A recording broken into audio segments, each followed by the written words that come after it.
같이 기도함으로 새벽기도 시작하겠습니다. 하나님, 로마서를 따라가면서 하나님의 복음을 깨닫기 원합니다.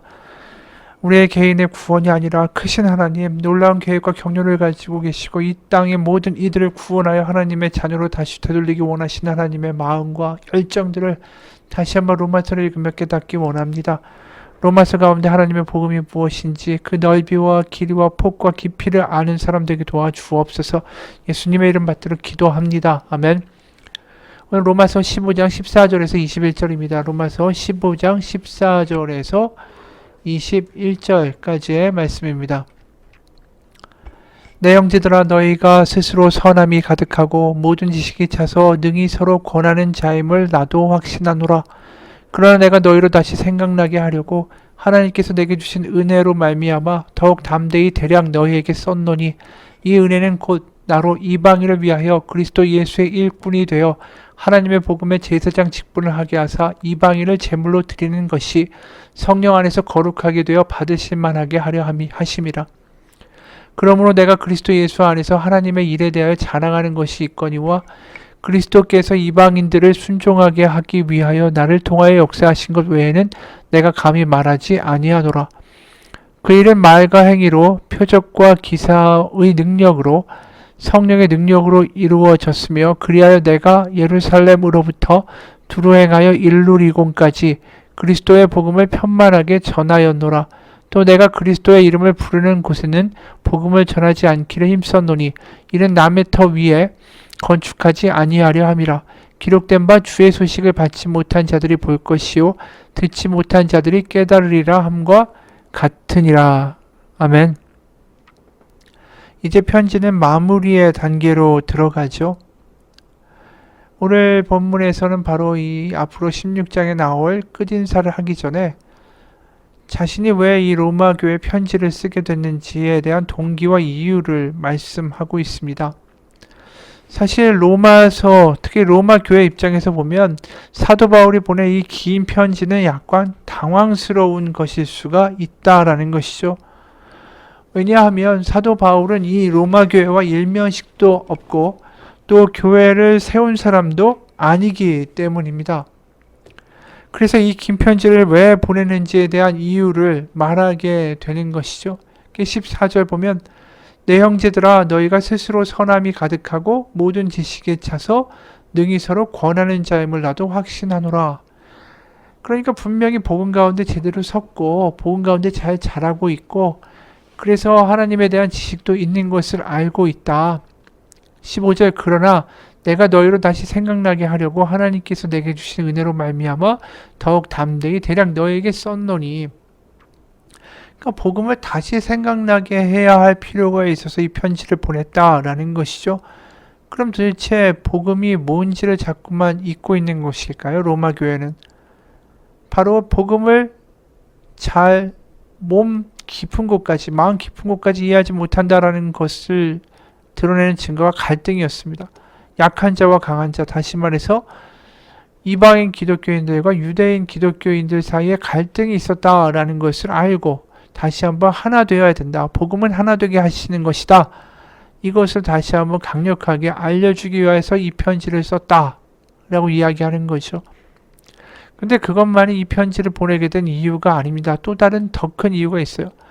복음이라는 것이 그저 개인의 영달과 개인의 평강을 위해서만 주어지는 것이 아니라 하나님의 커다란 아주 큰 스케일의 계획과 엄청난 규모의 하나님의 그 타임테이블이 있다.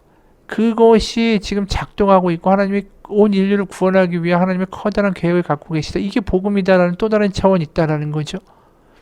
그래서 우리가 9장부터 11장 보면 유대인들이, 특히 이스라엘이 지금 저버린 것 같지만, 어떻게 보면 버리심을 받은 것 같지만 그들이 다시 되돌아오게 될 것이다. 바로 이방인이 구원을 받고 그 수가 차게 되면 바로 이스라엘이 다시 되돌아오게 될 것이고, 그렇게 할 때에 모든 구원의 경륜과 계획의 끝이 마무리될 것이다. 그게 우리가 9장부터 11장에 보게 된 거 아닙니까? 그러니까 지금 복음이 두 차원이 있다라는 거죠. 공동체가 하나 되고 평강 가운데 서로 형제가 되고 자매가 되고 한 가족이 되는 거. 또 다른 차원으로의 복음은 바로 하나님의 커다란 구원의 계획, 그것이 온 인류와 온 세대를 향하여 지금 움직이고 있다. 그래서 그 복음을 우리가 전하고 있다. 이 두 가지 차원에 대한 복음의 이야기를 다 하고 있는 것입니다. 그러니까 교회의 이야기, 그 교회를 넘어선 전 세계를 향한 하나님의 복음의 전파에 대한 이야기, 이 복음의 스케일을 좀 크게 가져가고 있는 거죠. 두 가지 차원으로. 그러다 보니까 지금 자신이 16절을 보면 이 은혜는 곧 나로 이방인을 위하여 그리스도 예수의 일꾼이 되어 하나님의 복음에 제사장의 직분을 하게 하사 이방인을 제물로 드리는 것이 성령 안에서 거룩하게 되어 받으실 만하게 하려 하심이라. 그러니까 교회 차원에서의 하나됨을 이루게 하고 그 다음에 다시 한번 커다란 하나님의 구원의 역사에 참여하도록 지금 이 편지를 보내고 있는 거죠. 하나 되어 이제 하나님의 일을 위하여 동참하라.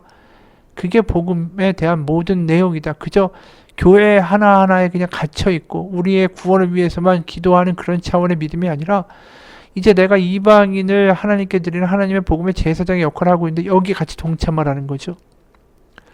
그러니까 복음을 자꾸만 교회 안에 가두지 말고 좀 더 큰 스케일로 자꾸만 이제 이 로마 교회를 끄집어 당기려고 하는 것입니다. 이게 복음이 맞는 거죠. 그래서 자신이 하나님의 그 복음의 사역, 복음의 제사장으로 한 모든 과거의 사역도 같이 이야기를 하는 겁니다.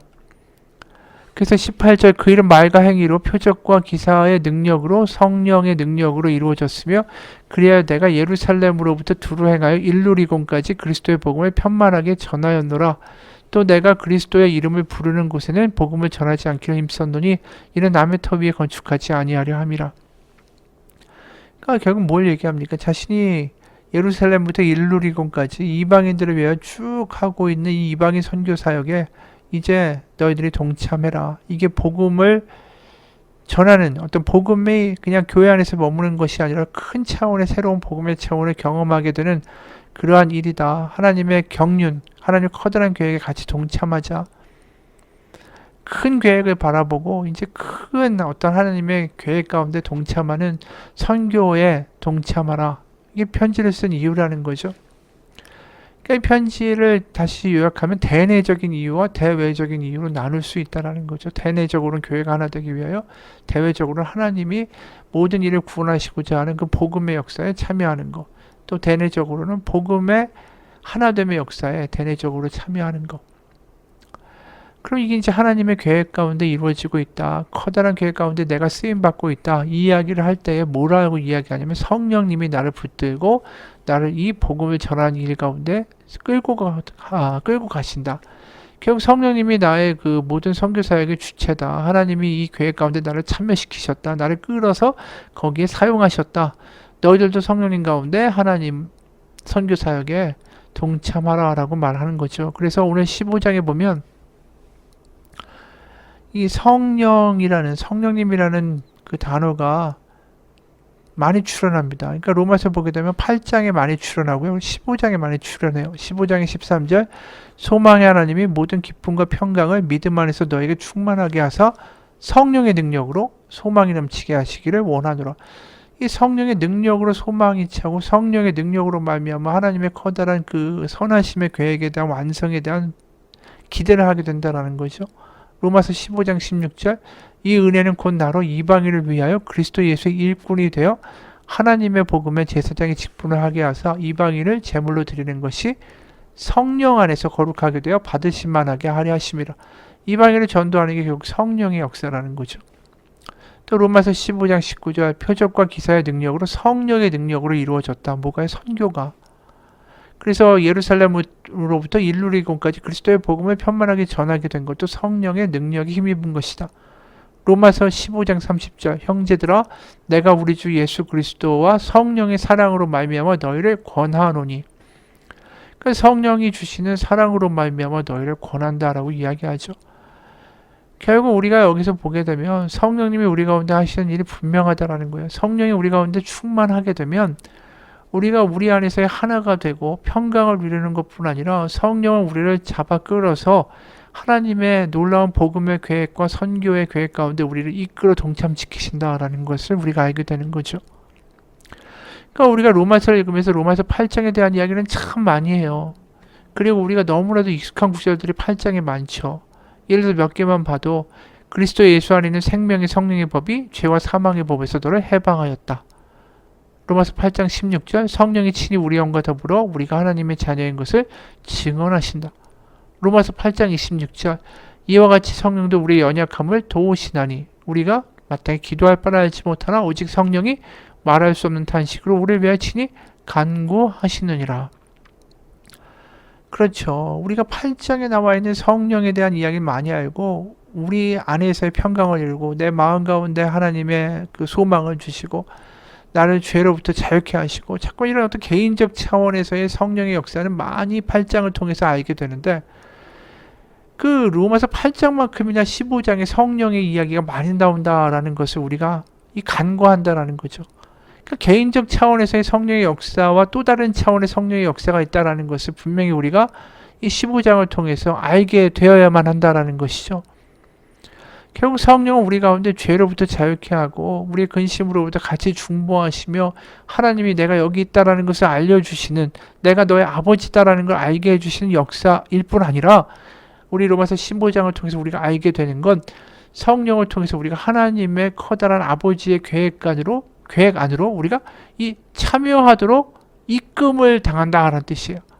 그러니까 다시 말해서 성령 우리 가운데 주사 우리가 죄를 이기고 아버지를 아빠라고 부르게 하고 하나님 가운데 우리가 탄식할 때 우리를 다시 한번 이끌어 주신 하나님의 그 성령의 역사가 있지만 동시에 성령 하나님 우리 가운데 하나님의 성령을 부어 주셔서 하나님의 일 가운데 우리를 참여하게 하신다라는 것이죠. 그러니까 우리가 정말 성령 충만하게 하옵소서. 하나님 제가 첫사랑을 잃었습니다. 그래서 막 성령에 대한 기도를 하는데 이게 자꾸 개인적인 차원에서 머문다는 게 너무나도 안타까운 거예요. 로마서 8장에서만 머문다는 거죠. 그러니까 실제로 우리가 설교할 때 보면 로마서 1장부터 8장은 참 많이 설교를 하고 참 많이 보게 돼요. 근데 9장부터 잘 안 해요. 유대인에 대한 이야기도 잘 안 하고 유대인의 수가 차게 되면 종말이 오고 또 이스라엘 그들이 결코 버림받은 것이 아니다. 이런 이야기는 사실 우리가 이스라엘과 유대인의 이야기니까 먼 얘기같이 느껴진다라는 거죠.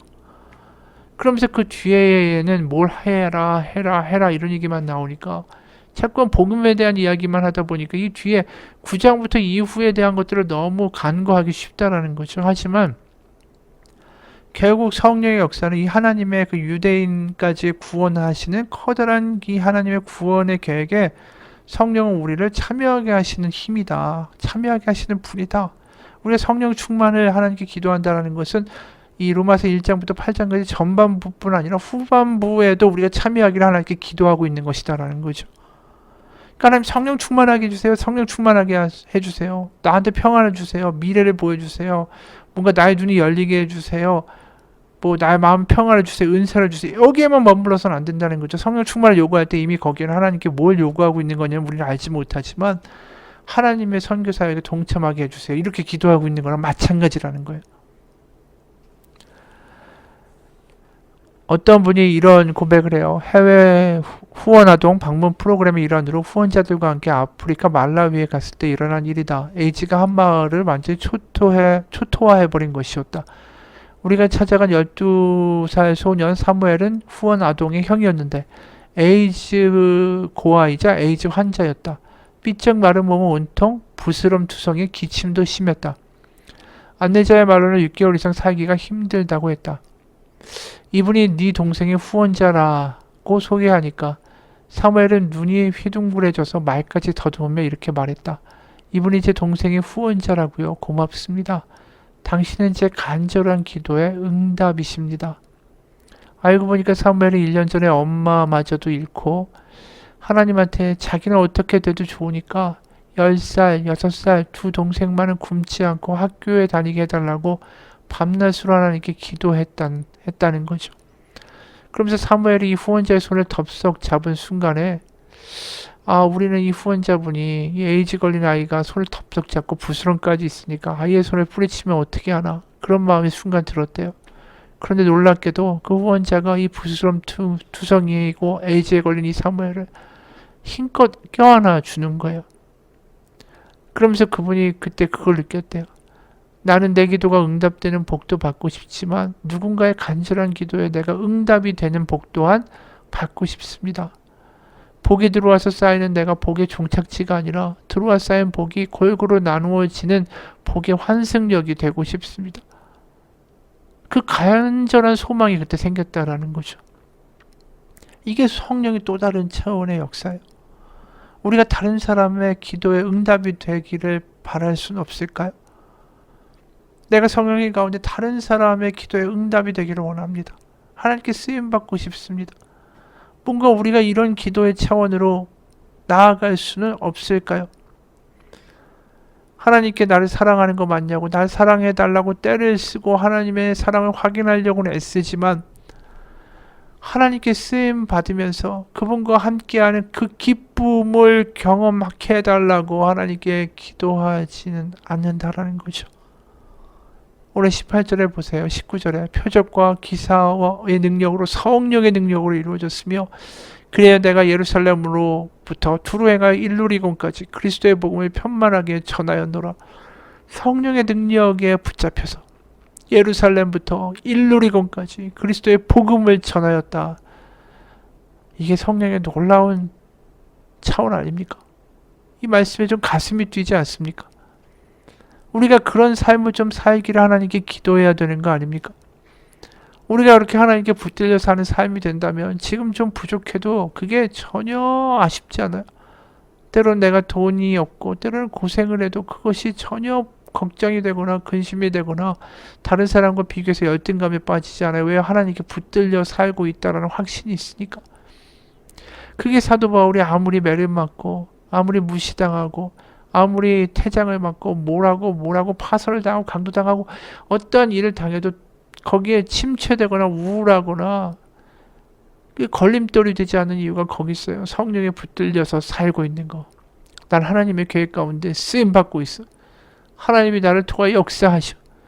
그러면서 만나는 사람들 가운데 손을 대고 기도할 때 하나님의 능력이 나타나고 그 사람들이 하나님을 기억하고 다시 하나님께 돌아오는 일들을 보게 되고 뭔가 하나님께 붙들려 사는 삶의 그 기쁨과 커다란 그 하나님의 경륜 가운데 참여하는 그 다른 시각을 가지고 살아가는 삶.